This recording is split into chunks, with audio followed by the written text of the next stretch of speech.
One of the important characteristics of this novel, and also the contemporary as we were discussing, is the way English is deployed here. And we have seen some samples like Machine Ka Thanda Pani, where Hindi seems to be participating equally or significantly in the entire space of the novel, and there are innumerable examples of it where Hindi seems to be not used in a way of chutnification, where it is used in order to exoticize the novel itself, exoticize the language itself, just to give a bit of a local flavor, like the chutney itself, right? You have it in small portions itself. But here, there is unashamed amount of Hindi sphere, not just in terms of the language use, but also the cultural sphere that seems to be inhabited, where Hindi and English are participants. And we have spaces like Desh Darpan, which are still the spaces of, and as we'll see, news readers like Amitabh Bose, who seem to be the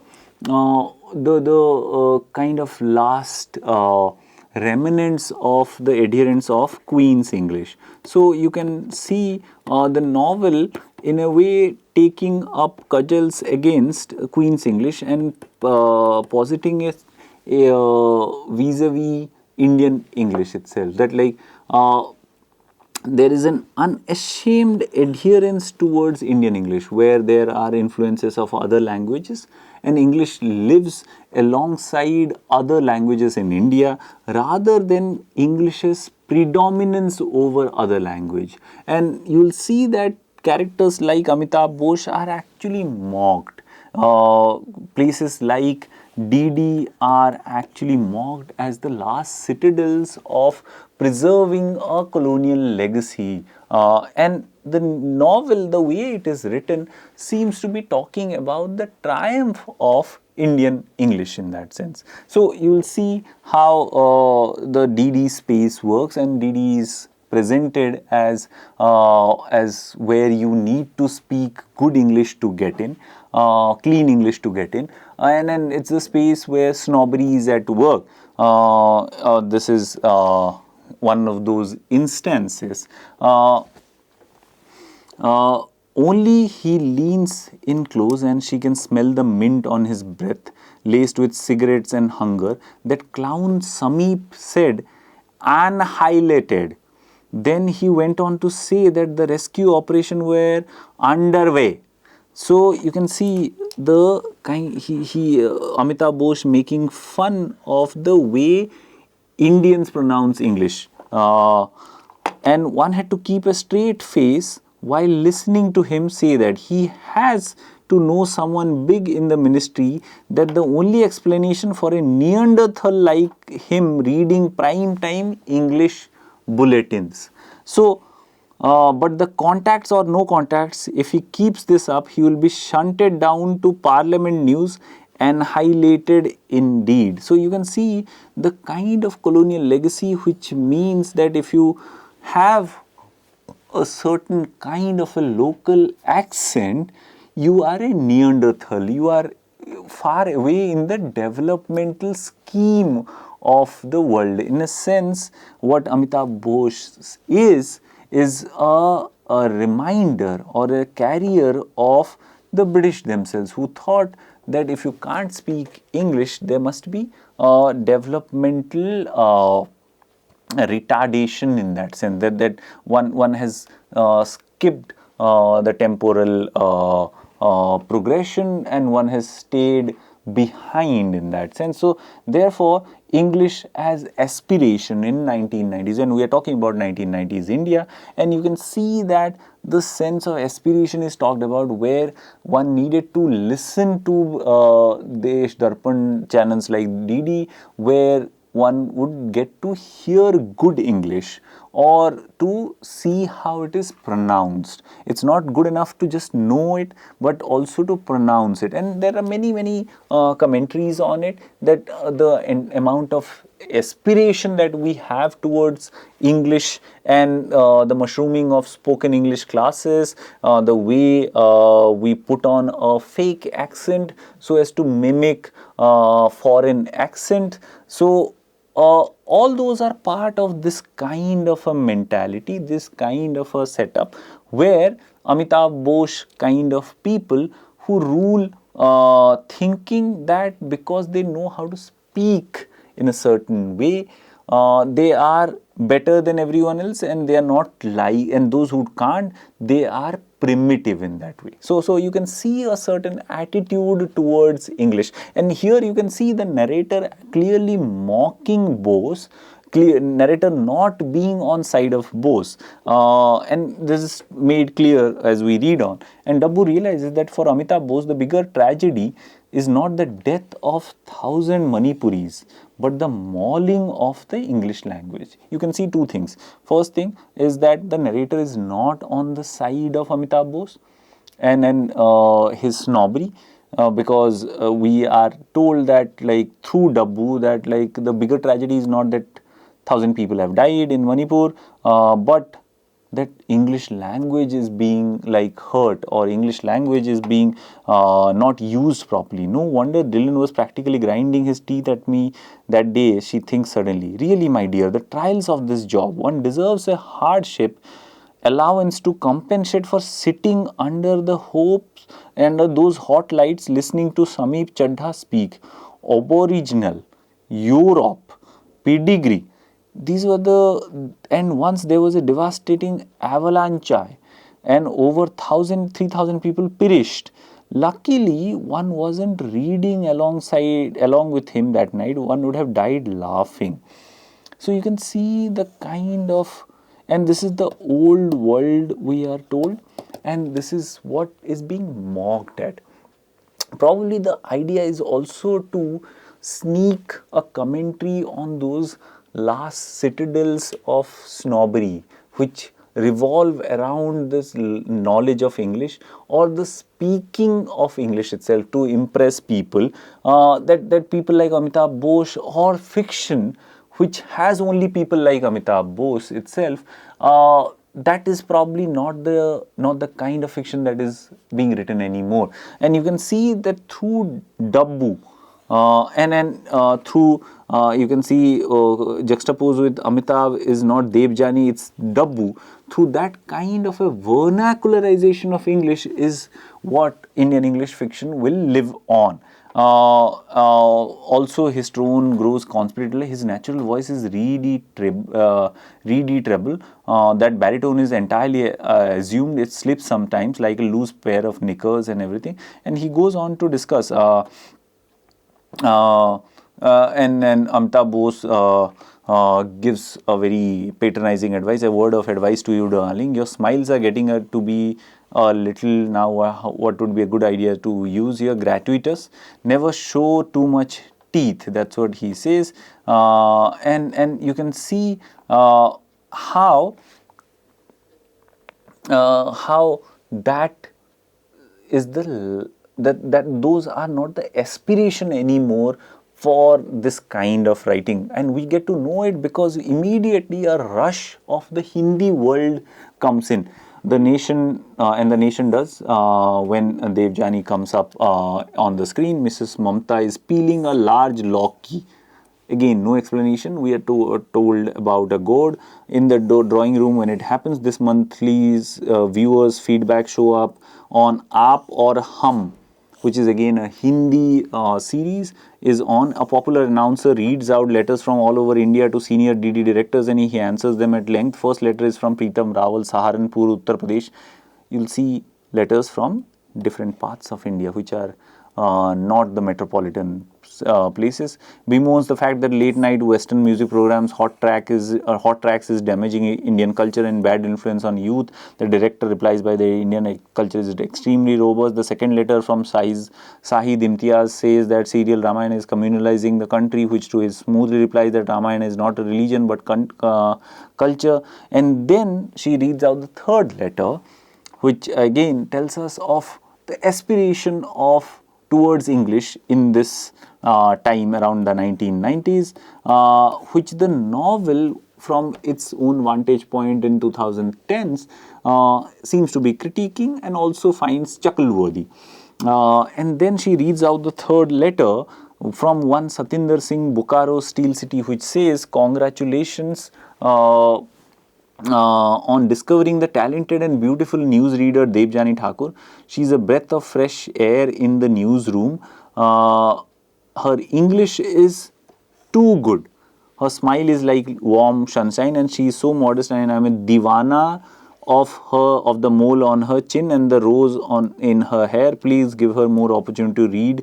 Why only Fridays?" To which the DD director smiles and starts to make some replies, but Mrs. Mamta doesn't hear it. She jumps to her feet, scattering locky peels everywhere, runs to get the judge, to get Google, to get everybody, the dhobi, the chowkidar, the Chinky Mother Dairy Tokenwala, to tell them how famous her dabbu has become. Again, you see racial stereotype, but and also a kind of a celebrity status of English that is a thing of past for the novel itself.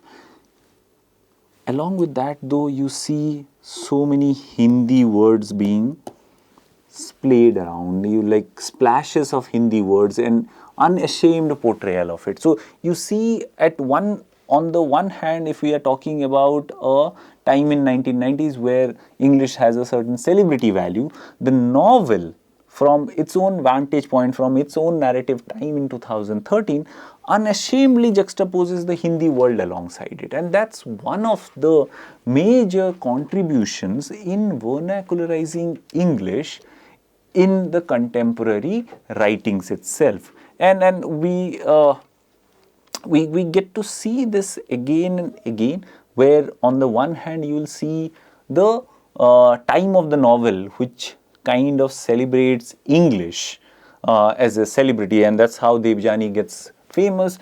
People start recognizing her on the roads, she gets free goodies and all that, but also compensated from the narrative, from the time of the narrator itself, from the 2010s, through inclusions like this. You see that this is a past phenomena, that English has celebrity status.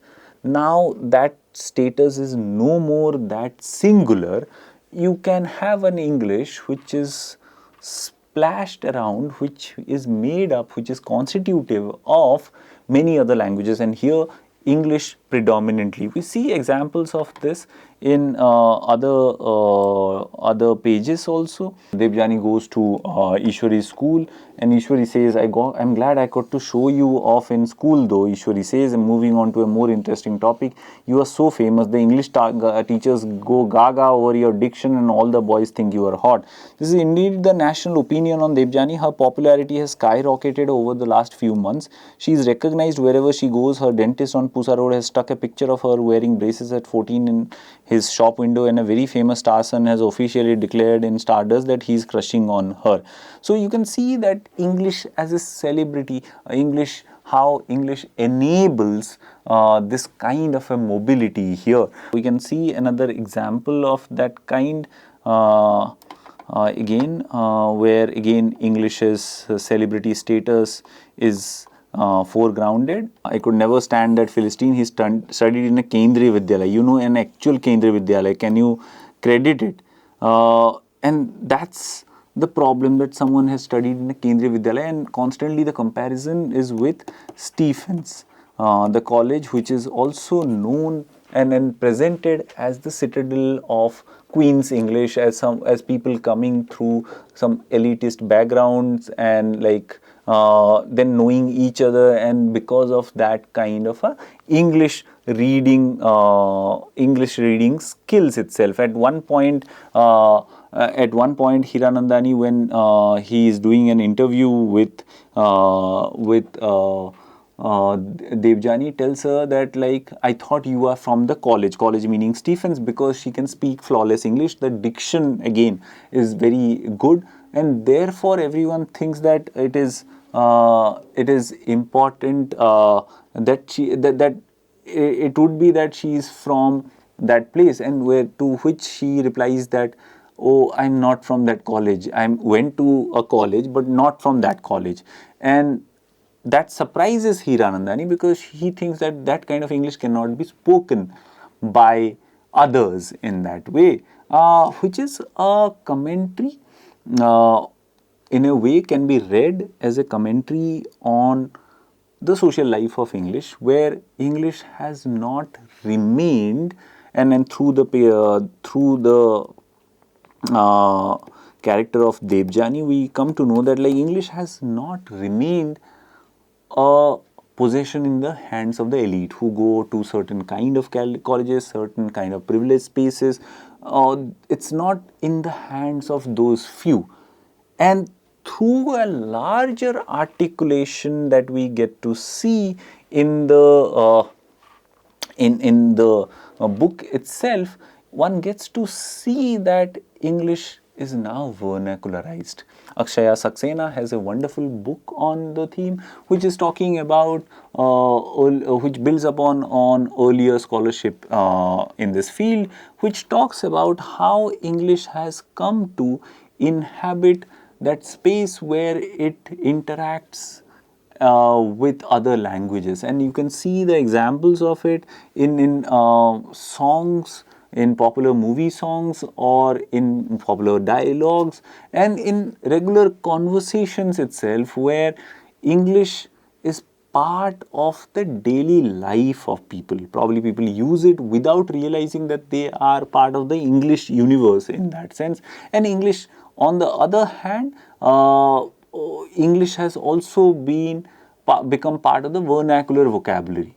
As much as the vernacular has gone into English, English has also come into vernaculars itself. So you have a very interesting exchange that goes in, and this is a constant interaction through which English has evolved in the country. And the contemporary fiction, one of the reasons for its popularity is this vernacularization, where not only characters from tier 2, tier 3 cities or smaller centers of India are part of it, but also they bring in the vernacular life of English to the novels. And also the novels and the writers like Bhagat or Tripathi or Chauhan, they bring the force of that vernacular identity to English here, even though the spaces in this novel are predominantly privileged spaces of Haley's Road and other such adjacent areas in Delhi, which are very privileged spaces. You get to see the presence of a Hinglish, a Hindi-English mix in these works, in this novel itself. So, as we just saw through examples like Mrs. Mamta peeling Loki, or the presence of Machine Ka Thanda Pani, and you can read on the novel, you will see that it's participant in that Hindi sphere. And this Hindi sphere is not the older native sphere which is insulated from global or international exposure. We are reminded again and again, as we saw from reference to Oliver Twist, we are also reminded again and again that these girls of Judge Thakur, they have access to pop music. They listen to Western music. They partake of Western taste in clothes. They are very aware of what is happening abroad. So, in a sense, we see that they are situated at the crossroads of the global and the local. And then that's what makes the vernacularization very interesting, and probably separate and different from the chutnification that was happening earlier, because here the local is not anymore a antithesis of the global. The local in that sense is also the site of intersection, interleaving, interweaving of many global forces. And you will see this again and again, and we are told, one of the examples that we are given is that at the end of the novel, Purushottam Ori, the grand old man of news, is thinking about moving to TV news from print media. He's thinking about TV media itself, and we are told about how the economy is going to open up, new channels are going to come up. Already there is something like ViewStack, which records, and through video cassettes it sends out a different kind of news that is not being provided by Desh Darpan. So you see the coming in of the global, you see the incoming of the reforms, the liberalization, globalization reforms. You see a certain kind of a cusp at which India is, and the novel seems to be anticipating those changes and is expectedly looking forward to them. And in that way, it kind of champions the cause of liberalization. These are novels which kind of which look forward to the coming of globalization. That's why it's situated very strategically in the 1990s, where you are looking back at an age which is just predates the globalization move in 1992, opening of the economy. So you have a world order where you have land phones, where you have these different modalities and ways of living. You have older cars and a Delhi which looks a bit slightly different than today's Delhi. Then on the cusp of change itself, and you can see that towards the end of it we are hinted at that cusp where India is going to take a leap into, symbolized by the new TV media that will come, probably that will not be under state control. So in that sense, as I was talking about, following Anjaria, we see a heterogeneous amount of discourses that come together, and these are discourses that seem to bring in so many different ideological points of view, and that is where probably the appeal of the contemporary lies. And as Anjaria and other scholars would urge us, that they would urge us to look at this kind of exploration, and we have done that. We saw that how contemporary explorations have gone into the space of graphic novels, where we have also Adivasi writing in English. We have writers like Hasda Sovendra Shekhar, we have writers like Esterin Kire, we have other writers and works like All Quiet in Vikaspuri, Sarnath Banerjee and others. So you see, and we have crime thrillers being written. So the Indian writing in English scene seems to be exploding, and it's now variegated. One of the things that has happened also is to look at the explosion of non-fiction that has happened in the contemporary writings. We have people writing on different things, popular history, political biographies. The list is endless. People are writing in English, and there is a certain amount of confidence and also a certain kind of an assumption about a readership which is here, here already available, so that the writer is not worried like Bankim that who will be my reader, and they don't have to feel those pangs of anxiety anymore. So if we look at the trajectory from Deen Muhammad, from from Bankim to Anuja Chauhan, in that huge arc of around 200 years, 150 years, one sees quite a diverse body of work, quite a diverse body of discourse coming up, which is now known as Indian writing in English, where writers are not afraid to